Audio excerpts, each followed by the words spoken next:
All right, so title of my presentation here is Code Sharing and Open Source, What It Means to You. And we are going to try to move through that one relatively quickly. I only have 117 slides to go through, 12 points to make, and Mark very generously gave me 20 minutes to go through that. So let's get moving. Let's not waste any time.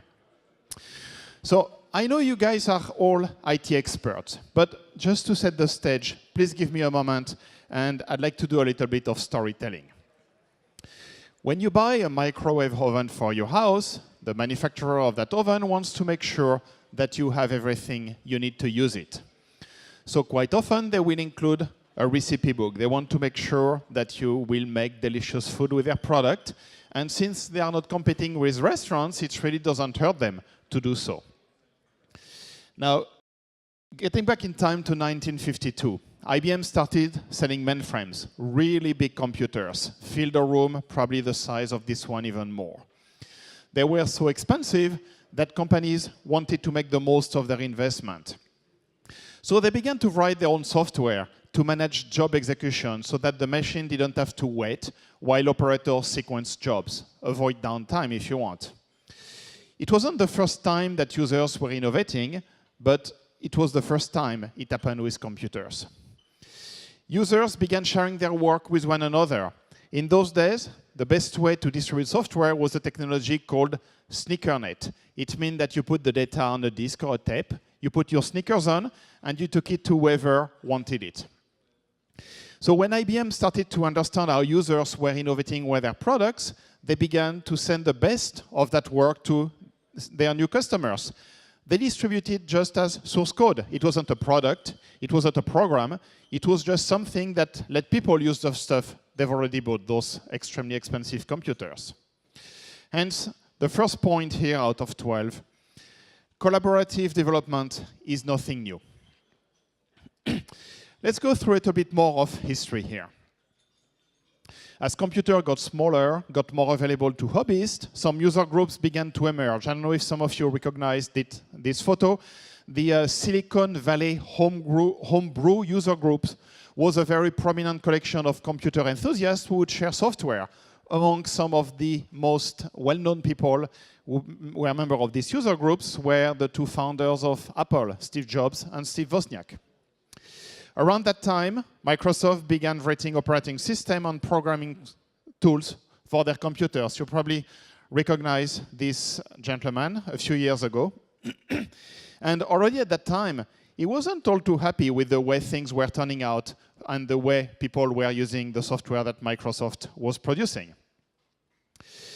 At this point, Microsoft started to embark on a strategy of copyright enforcement, litigation, anti-piracy, software patent, with, I would say, along with their useful products, have made Microsoft what they are today. They wanted to make money from the sale of their software, so their real only option was to distribute it in binary form. And as I was saying, you are all IT experts, so you probably understand that stuff. They were not the first, but they were the biggest during those early days of computing. They took those zeros and ones, they applied an industrial process to turn them into a product, so that those cool guys with their calculator watches in the 80s could buy this software at the mall.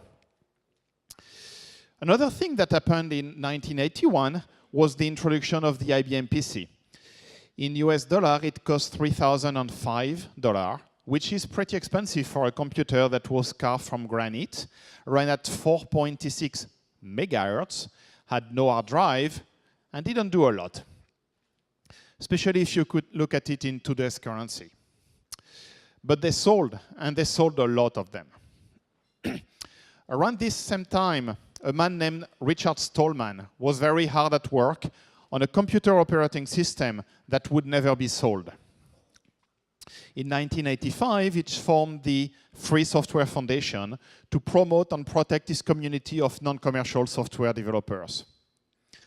The license that the Free Software Foundation promotes most is the GNU General Public License, or GPL. It was the first viral software license, which means that you are pretty much allowed to do whatever you want with the software as long as your derivative works is also licensed under the GPL. What that means is that any code that started out at GPL is forever GPL, no matter who works on it or what they do. And by the way, a fair number of Talend's products use this license, the GPL license. So in a sense, Richard Stallman wanted to make freedom contagious. All right, more storytelling. I'm sure you all know IKEA. It's probably your favorite source of semi-disposable Swedish furniture. At IKEA, what you're buying is a bunch of pieces plus some knowledge on how to put them together. When you buy something that's a little bit more complex and technological, like a car, for example, you are buying a bunch of pieces assembled into a finished product. What happens when you buy software, though? What you're buying is a usable product, well, sometimes, but without any of the pieces. So kind of weird when you think about it. So Richard Stallman uses another metaphor. Consider a sandwich, for example, and agreeing upon purchasing this sandwich that you cannot see what's inside it. Would you eat a sandwich that you have no rights to take apart? And that brought us Stallman's manifesto that he published in 1985. So hence my second point out of 12, which is that free software is not about price, it's about philosophy. Now, to be frank, I think there are some good points on both sides of the open proprietary debate, and each side also has its weaknesses. It's kind of, you know, a fruitless discussion anyway. So going back to source sharing. In 1986, the internet has started to go global. And that means that people all over the world were now in a position to share code and to collaborate to improve it along the way. Over time, those collaborators began to self-organize into communities. And even more complex, each of those various communities started to rely on each other to get interdependent from one another. And that brings me my third point. You're seeing the pace is slightly accelerating. Collaborative communities can scale just as effectively as firms or companies. Okay, moving forward, a little bit forward in time, in 1991, the first version of the Linux kernel was released on what was still called Usenet at that time. Why is it called Linux? You probably know why. This gentleman, Linus Torvalds, he was a student in Finland at that time, and honestly, I don't think he expected people to care very much about his hobby to develop operating system for computers. Linux has grown to a very complex, scalable operating system over time, and it has been combined with Richard Stallman's GNU project to make it a very complete operating system. Now, source sharing started to evolve right around the same time. At the end of the 90s, Netscape wanted to release the source code for their popular Navigator browser, and they approached the open source community for help. Some of you might be old enough, like me, to remember Netscape Navigator. And as the open source community began to discuss the challenges involved with the first, what would turn into the first large-scale code offering, they realized that the word free was overloaded. It could mean free of cost, or it could also mean free from restriction. They knew that for free software to catch up in the commercial world, they needed to make it a little less terrifying for businesses. Fall into this kind of zone, for example. And the term open source was born. And just in case you're wondering, this is what Netscape Navigator turned into, probably the most popular web browser. Now, the OSI definition of license, the open source initiative definition of open source, does not require licenses to be viral. The BSD, the Apache licenses, are examples of non-viral open source licenses. And by the way, the Apache license is another license that Talend software products use quite widely. So my fourth point here is that open source is both ideological and practical. However, it's not quite as ideological as the free software movement, just to be clear. So open source started to expand more, wins over IT buyers. Oops. That's 2001, the internet had grown and spread so much that trying to map it became really unreasonable. It was just everywhere.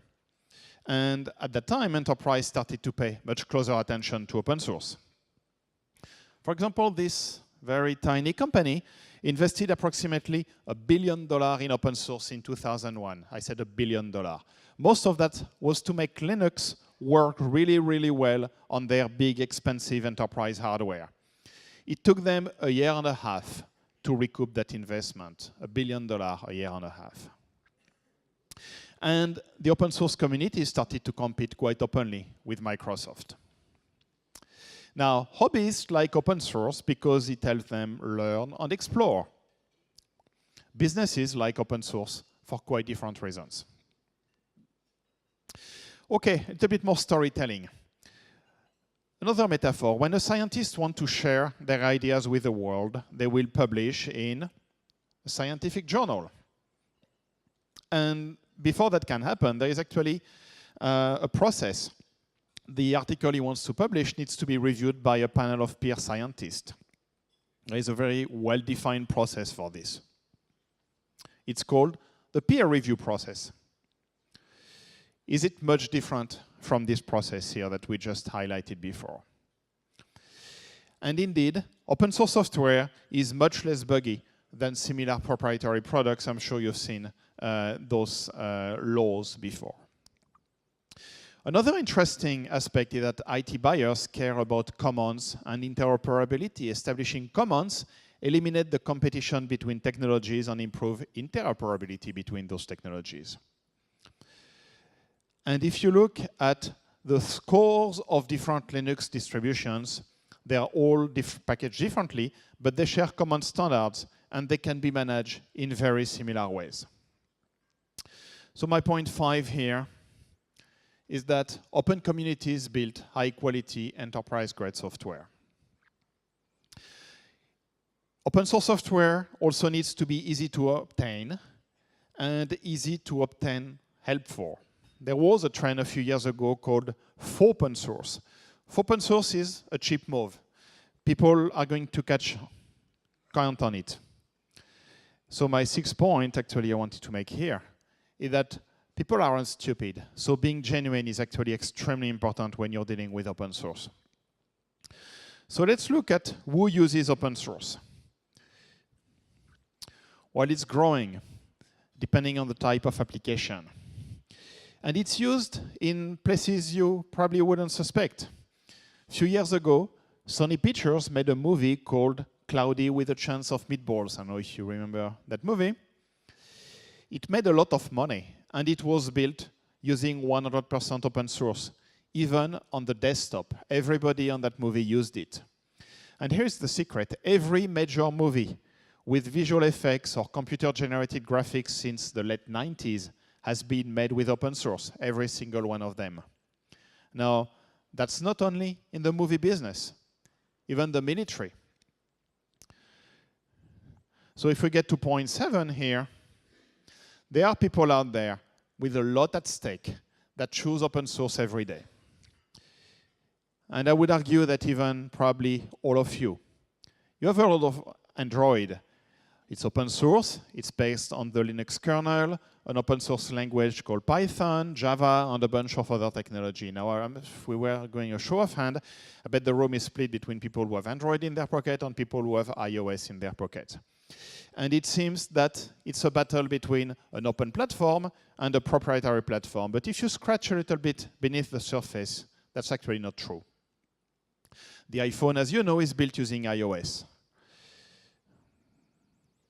And iOS shares most of its framework and underlying operating system components with OS X, Apple's desktop software. OS X and iOS are built on top of over 200 open source projects. Their very kernel is based on top of an open source kernel called Darwin. Hence, my point number 8 here, which is that you guys carry open source in your pocket every day. So what does it mean for Talend to be an open source company? Open source companies have a different mindset. We are more open-minded, more accepting of new ideas and technologies. Now, of course, we are drawn to technology. Technology is not merely a means to an end for us, it also exists for its own sake. Not that making a little bit of money is completely out of the question, though. Traditional companies build solutions by themselves. When you buy from Informatica or Oracle, you're buying all the intelligence that Informatica or Oracle developers have and have put in their software. And they have very good developers and they are producing very good software.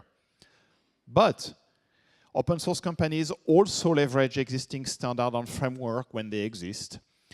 And if they don't exist, they will work with others to create them. So when you buy open source solution, you are actually buying the expertise, if hundreds, if not thousands of open source coders. Ultimately, all companies, vendors, users, are looking for a symbiotic relationship with upstream technology vendors where all parties will benefit. So at Talend, our technology stack is the result of decades of innovation, and we have built our product in a way that leverages that knowledge and wisdom. Now, for some of you who know our CTO and co-founder, you will probably understand why I'm showing this cake here.